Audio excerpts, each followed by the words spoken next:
Sontanina, efa miaraka mibady hafa hony ianao. Dia ahoana zany za?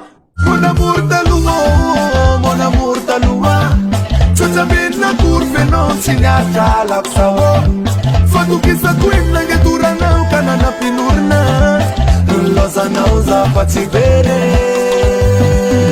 Halala, halala, alako sao. Halala, halala, alako sao. Antsaiko kosa e.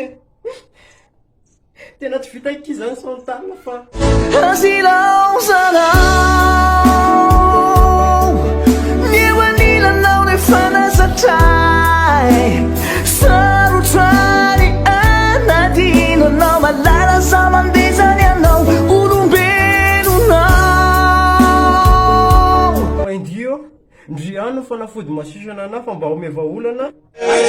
Calme aloha, calme terre tony olofo. Mety hoe tambaka fa kosibonina ny atsipitsipiko ramaso.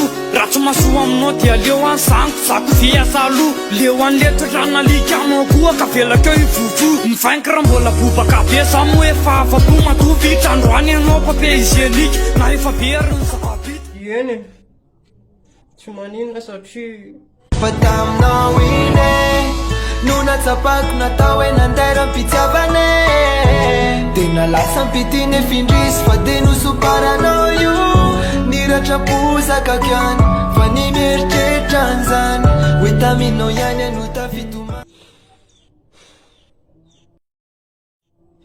efa hala Sontanina moa zako sady papier hygiénique ianao endy. Mety mbola tia anavy ianao Rijady. Dia Chulu afapo nawe Varalila kamiseko Mumbano jabi kwa faeko Yavaza kwa baby Yes! Woo! Faut t'abonner. 1, 2, 3, faut t'abonner. 4, 5, 6, follow.